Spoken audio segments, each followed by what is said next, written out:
সংসারে বড় অভাব।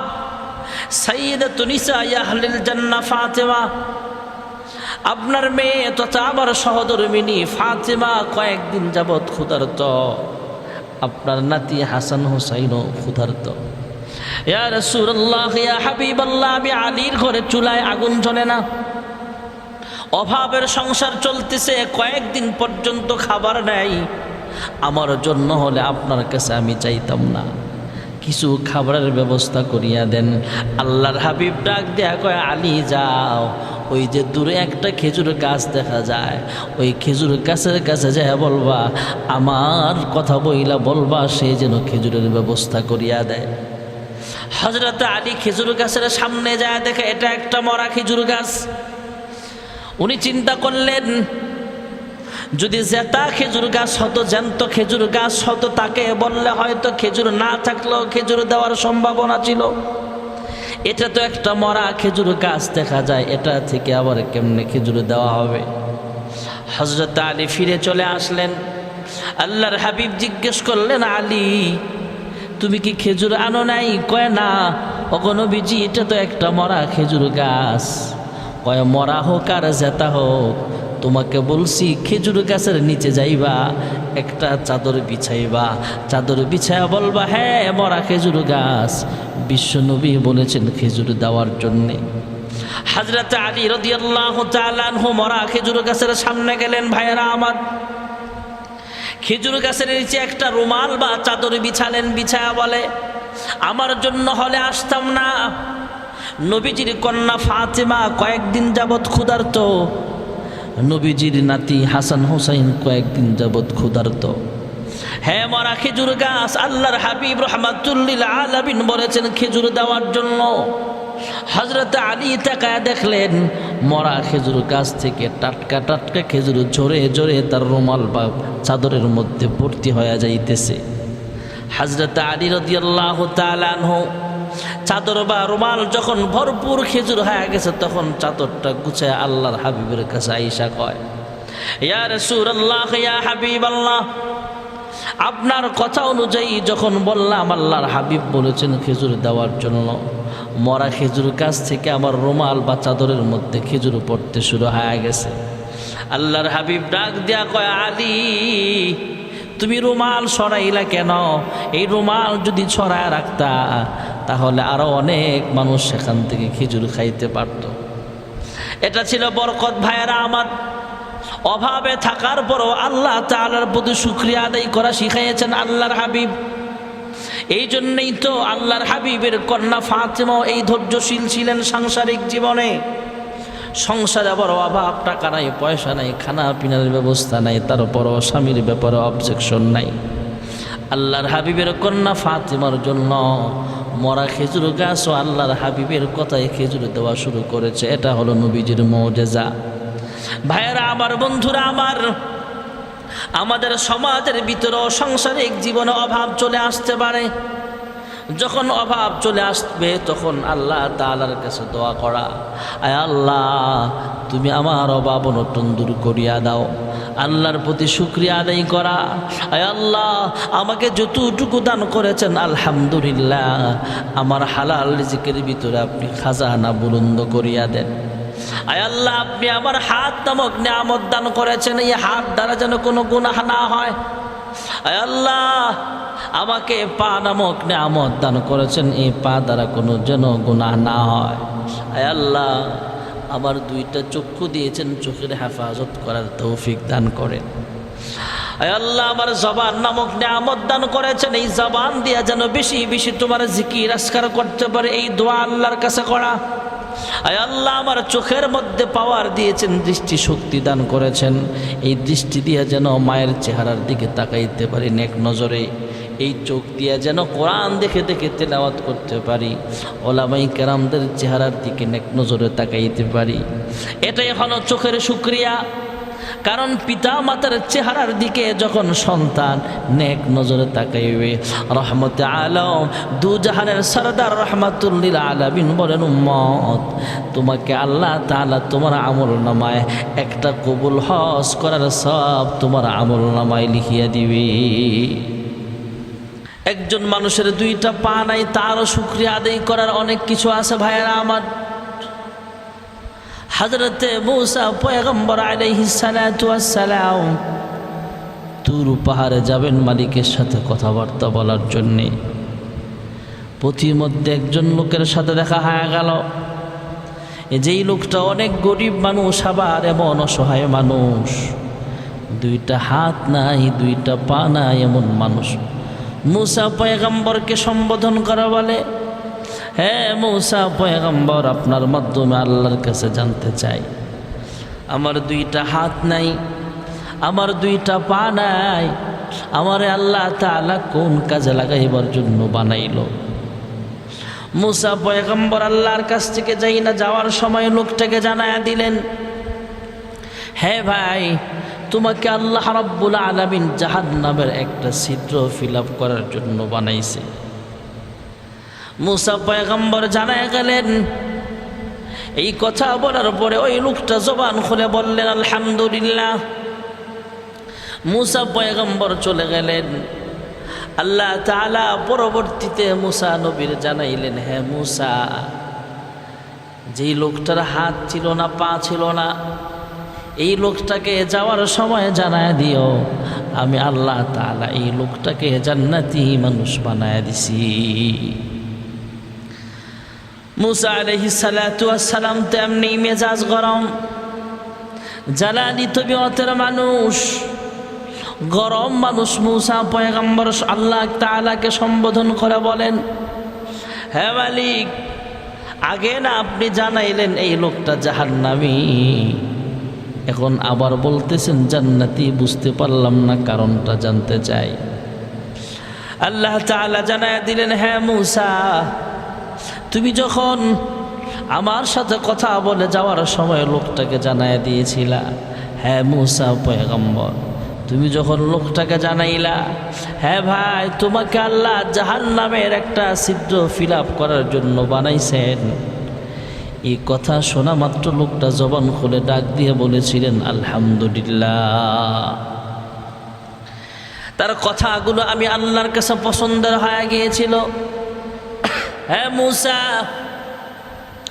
এই লোকটার দুইটা হাত নাই, পা নাই, কিন্তু জিহ্বা আছে, নুতকওয়ালা হাইওয়ান, কথা বলার মতো শক্তিও আছে। এই লোকটা জিহ্বাটা লড়ায় লড়ায় আল্লাহ তাআলার কাছে বলে, আল্লাহ, আমি ভেবেছিলাম আমার মতো অসহায় মানুষ আসমানের নিচে জমিনের উপরে আর একজনও নাই। আমি ভেবেছিলাম আমাকে এমনি এমনি বানিয়েছেন, কোনো কাজে লাগাইবার জন্য আপনি বানান নাই। আল্লাহ, আমার দুইটা হাত নাই, দুইটা পা নাই, আমি নিজে নিজে চলে চলে মসজিদে যেতে পারি না, হেঁটে হেঁটে মসজিদে যেতে পারি না, নিজের হাত দিয়ে নিজে খাইতে পারি না, গোস্তের টুকরার মতো পড়ে থাকি এক জায়গা থেকে আরেক জায়গায়, নিজে নিজে হেঁটে হেঁটে যেতেও পারি না। ভেবেছিলাম আমাকে আপনি বেহুদা সৃষ্টি করেছেন। হ্যাঁ মালিক, এখন দেখি আপনি এমনভাবে আমাকে বলেছেন, আমাকে নাকি জাহান্নামের আগুনে জ্বলা লাগবে। আমি বুঝতে পারছি আমাকে জাহান্নামের একটা ছিদ্র ফিল আপ করবেন।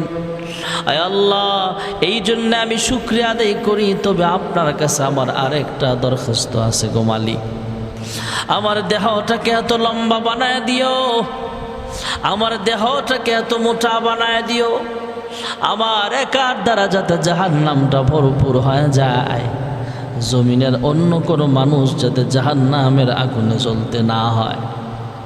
হ্যাঁ মূসা পয়গম্বর, আমার হাত পাও বিহীন এই বান্দার জবানের কথাগুলো আমি আল্লাহর কাছে পছন্দের হয়ে গেছে। তাই আমি আহকামুল হাকিমিন আল্লাহ রাব্বুল আলামিন তার নামটা জাহান্নামের দফতর থেকে কাইটা আমি আল্লাহ তাকে জান্নাতি মানুষ বানায় দিলাম। এই জন্যে আমরা শুকরিয়া আদায় করবো আল্লাহর। আল্লাহ তাআলা আমাদেরকে সূরা ফাতিহা প্রত্যেক নামাজে দিয়েছেন, এই নামাজের মাধ্যমে আমাদেরকে শুকরিয়া আদায় করা শিখাচ্ছেন। তাফাক্কারু ফি খালকিল্লাহ, আমরা যদি নিজের হাত নিয়ে গবেষণা করি তাহলে আল্লাহকে পাওয়া যায়। আমার দুইটা পা নিয়ে গবেষণা করি তাহলে মালিককে পাওয়া যায়। কারণ আমার মালিক বড় যত্ন কইরা আদর কইরা আমার হাতটা বানাইছে। একজন মানুষ চিন্তা করে এই ব্রেন খাটায় আমরা মোবাইল আবিষ্কার করলাম, এই ব্রেন খাটায় মাইক্রোফোন আবিষ্কার করলাম, এই ব্রেন খাটায় কত কিছু আবিষ্কার করলাম, এই মাথার ব্রেন খাটায় কম্পিউটার বানাইলাম, ব্রেন খাটায় রোবট বানাইলাম, এই ব্রেন খাটায় আমরা মাথার ব্রেন খাটায় আমরা উড়োজাহাজ বানাইলাম, বিমান বানাইলাম, রকেট বানাইলাম। এই মাথা খাটায় জ্ঞান বুদ্ধি দিয়ে আমরা স্যাটেলাইট আবিষ্কার করলাম, চাঁদের মাটিতে পা রাখার মতো যোগ্যতাও আমাদের হয়েছে। আধুনিক দেশ থেকে আমরা অত্যাধুনিক দেশ বানাইলাম, অত্যাধুনিক দেশ থেকে এখন ডিজিটাল আমরা দেশ বানাইতে পারলাম। এই মাথার ব্রেন খাটায় এত কিছু আবিষ্কার করলাম, এই ব্রেন খাটায় যদি এত কিছু বানাইতে পারি, এই ব্রেনটা বানানোওয়ালাও একজন আছে, তিনি কে? যখন এই কথা তার মনের ভিতরে চলে আসছে, এই ব্রেন খাটায় মোবাইল বানাইলাম, ক্যামেরা বানাইলাম, মাইক্রোফোন বানালাম, এই ব্রেন খাটায়া উড়োজাহাজ বানাইলাম, বিমান বানাইলাম, এই ব্রেন খাটায়া কম্পিউটার বানাইলাম, রোবট বানাইলাম, মোবাইল আবিষ্কার করলাম। এই ব্রেন বানানোওয়ালাও একজন আছেন, তিনি হলেন আমার আল্লাহ।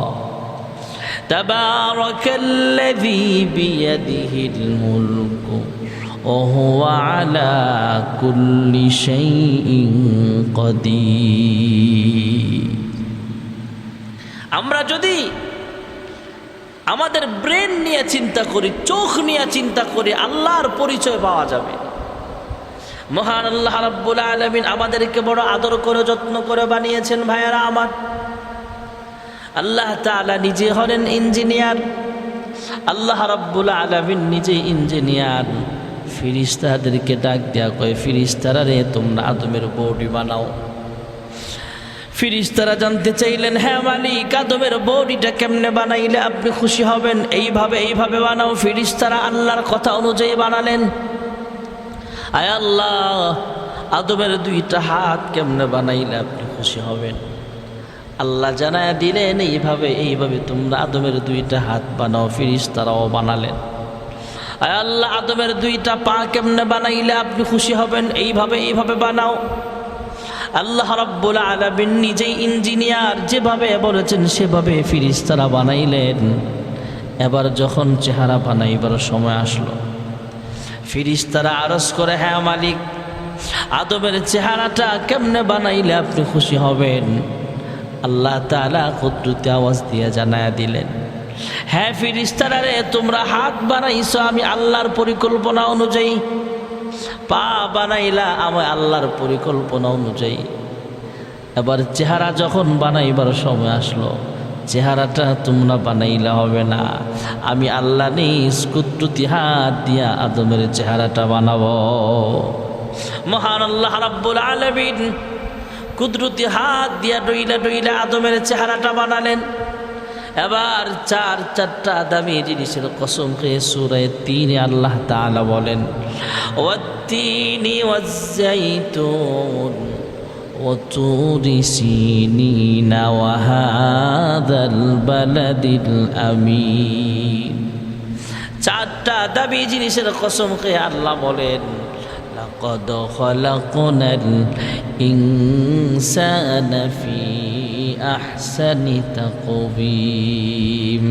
আমি আল্লাহ সবচেয়ে সুন্দর করে মানুষ বানাইছি। ওরে মানুষ হইছো বেহুশ দুনিয়ার পিছে, কি জবাব দিবি রে তুই আল্লাহর কাছে? হায়, কি জবাব দিবি রে তুই আল্লাহর কাছে? আমরা আল্লাহর শুকরিয়া আদায় করব সব সময় ভাইয়ারা আমার, কারণ আল্লাহ তাআলা আমাদেরকে অনেক নেয়ামতের ভিতরে ডুবে রেখেছেন।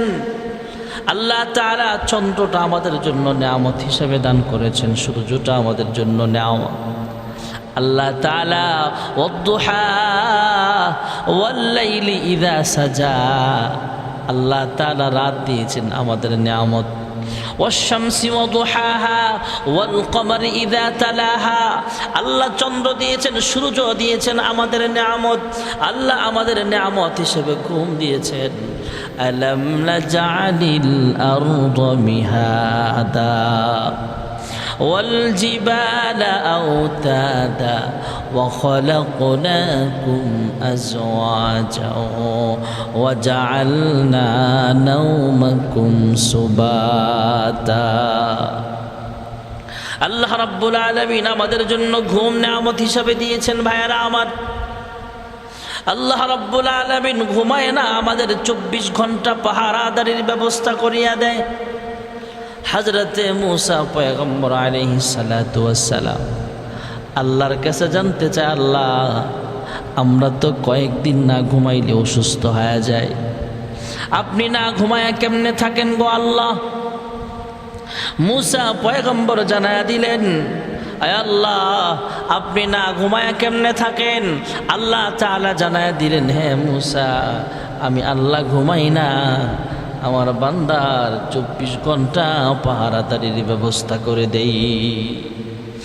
লা তাখুযুহু সিনাতু ওয়ালা নাওম, আমি আল্লাহ ঘুমাই না, তন্দ্রাও যাই না। মূসা নবী ডাক দিয়া কয়, আল্লাহ আপনি না ঘুমায়া কেমনে থাকেন? ঘুমাইলে কি অসুবিধা?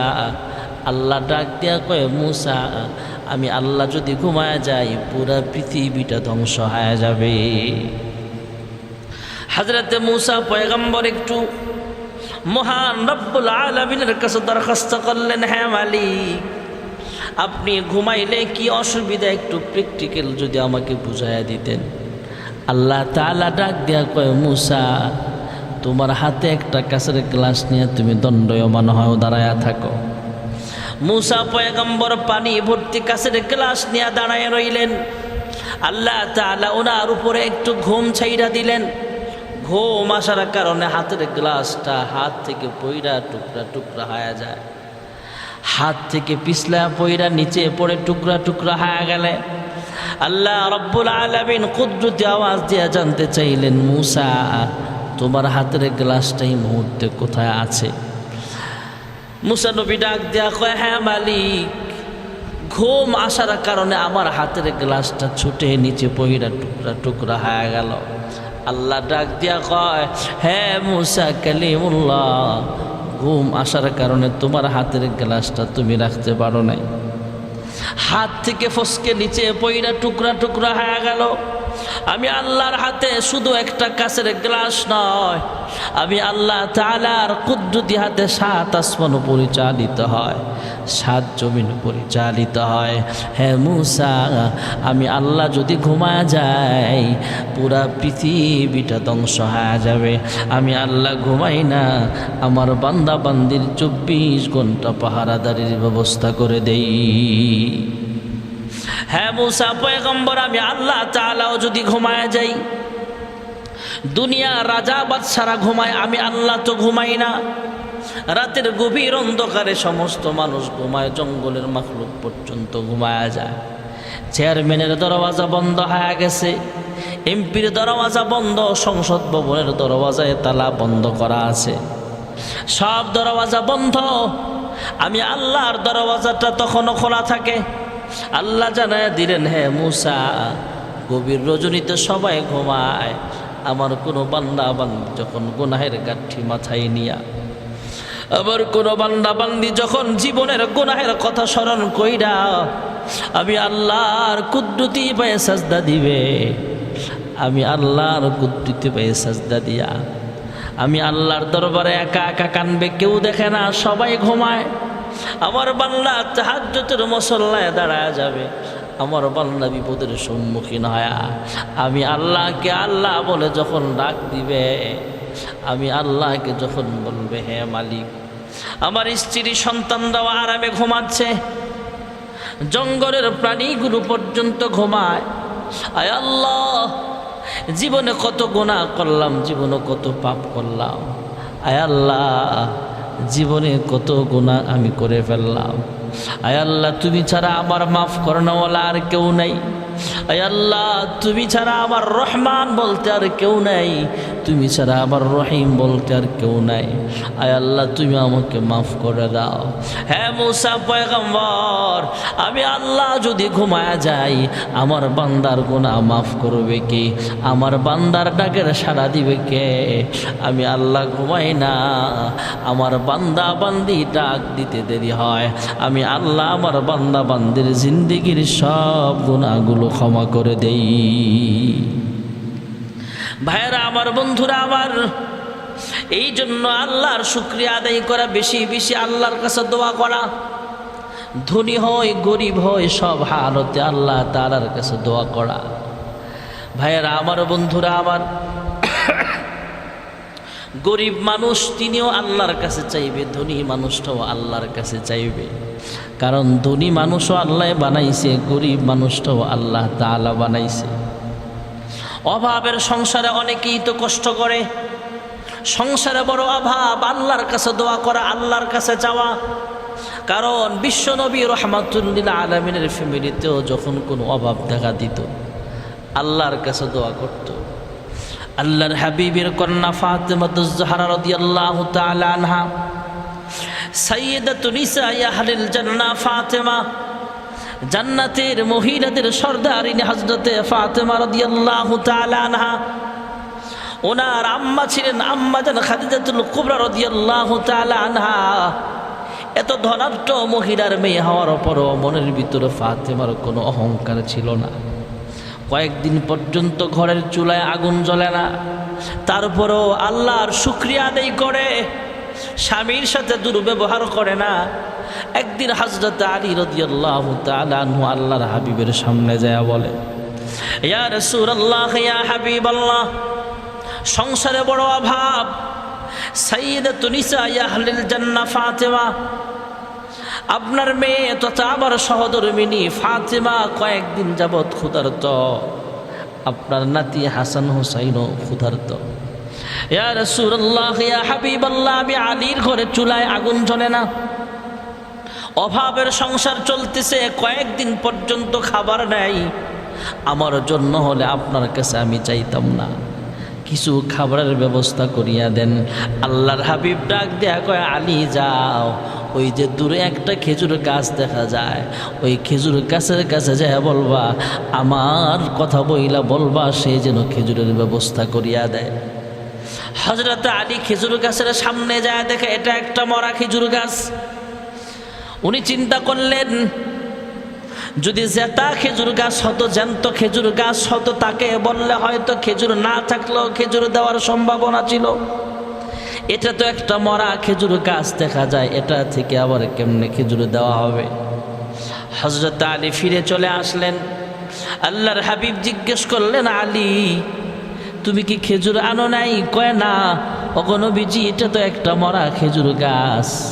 কয় মরা হোক আর জেতা হোক, তোমাকে বলছি খেজুর গাছের নিচে যাইবা, একটা চাদর বিছাইবা, চাদর বিছাইয়া বলবা, হ্যাঁ মরা খেজুর গাছ, বিশ্বনবী বলেছেন খেজুর দেওয়ার জন্যে। হযরত আলী রাদিয়াল্লাহু তাআলা আনহু মরা খেজুর গাছের সামনে গেলেন। ভাইয়েরা আমার, খেজুর গাছের নিচে একটা রুমাল বা চাদর বিছালেন, বিছায়া বলে, আমার জন্য হলে আসতাম না, নবীজির কন্যা ফাতেমা কয়েকদিন যাবৎ ক্ষুধার্ত, নবীজির নাতি হাসান হুসাইন কয়েকদিন যাবৎ ক্ষুধার্ত। হ্যাঁ মরা খেজুর গাছ, আল্লাহর হাবিব রাহমাতুল লিল আলামিন বলেছেন খেজুর দেওয়ার জন্য। হযরত আলী তাকায়া দেখলেন, মরা খেজুর গাছ থেকে টাটকা টাটকা খেজুর ঝরে ঝরে তার রুমাল বা চাদরের মধ্যে ভর্তি হয়ে যাইতেছে। হযরত আলী রাদিয়াল্লাহু তাআলা আনহু চাদর বা রুমাল যখন ভরপুর খেজুর হয়ে গেছে, তখন চাদরটা গুছায় আল্লাহর হাবিবের কাছে আইসা কয়, ইয়া রাসূলুল্লাহ, ইয়া হাবিবাল্লাহ, আপনার কথা অনুযায়ী যখন বললাম আল্লাহর হাবিব বলেছেন খেজুর দেওয়ার জন্য, মরা খেজুর গাছ থেকে আমার রুমাল বা চাদরের মধ্যে খেজুর পড়তে শুরু হয়ে গেছে। আল্লাহর হাবিব ডাক দিয়া কয়, আলী তুমি রুমাল সরাইলা কেন? এই রুমাল যদি ছড়ায় রাখতা তাহলে আরো অনেক মানুষ সেখান থেকে খেজুর খাইতে পারত। এটা ছিল বরকত। ভাইয়েরা আমার, অভাবে থাকার পরও আল্লাহ তাআলার প্রতি শুকরিয়া আদায় করা শিখাইয়েছেন আল্লাহর হাবিব। এই জন্যই তো আল্লাহর হাবিবের কন্যা ফাতেমা এই ধৈর্যশীল ছিলেন সাংসারিক জীবনে। সংসারে বড় অভাব, টাকা নাই, পয়সা নাই, খানা পিনার ব্যবস্থা নাই, তারপরও স্বামীর ব্যাপারে অবজেকশন নাই। আল্লাহর হাবিবের কন্যা ফাতেমার জন্য মরা খেজুর গাছও আল্লাহর হাবিবের কথায় খেজুর দেওয়া শুরু করেছে। এটা হলো নবীজির মুজিজা। ভাইয়েরা আমার, বন্ধুরা আমার, আমাদের সমাজের ভিতরেও সাংসারিক জীবনে অভাব চলে আসতে পারে। যখন অভাব চলে আসবে তখন আল্লাহ তাআলার কাছে দোয়া করা, আয় আল্লাহ তুমি আমার অভাব অনটন দূর করিয়া দাও। আল্লাহর প্রতি শুকরিয়া আদায় করা, আয় আল্লাহ আমাকে যতটুকু দান করেছেন আলহামদুলিল্লাহ, আমার হালাল রিজিকের ভিতরে আপনি খাজানা বুলন্দ করিয়া দেন। আয় আল্লাহ আপনি আমার হাত নামক নিয়ামত দান করেছেন, এই হাত দ্বারা যেন কোনো গুনাহ না হয়।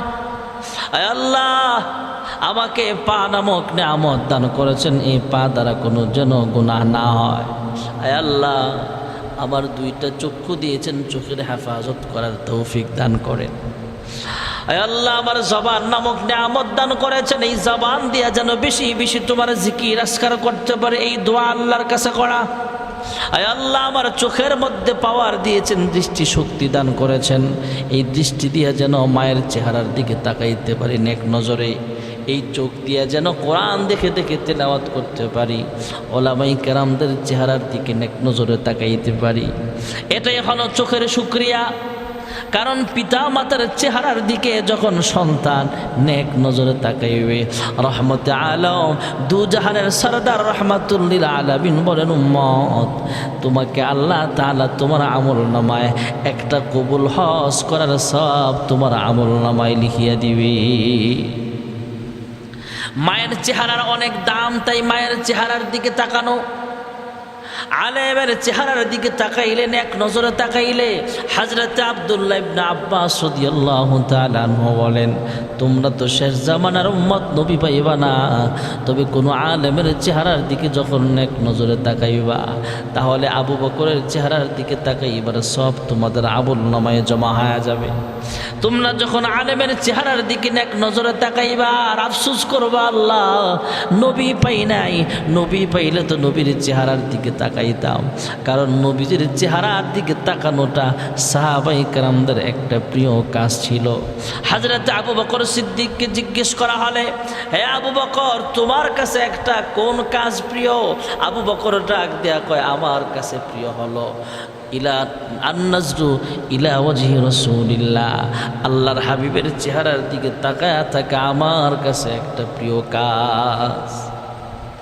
এই জন্য আল্লাহর হাবিবকে আমরা পাই নাই, আলেমের চেহারার দিকে তাকায়া নেক নজরে তাকায়া আফসোস করে, আল্লাহ নবী পাইলে তো নবীর চেহারার দিকে তাকাইতাম।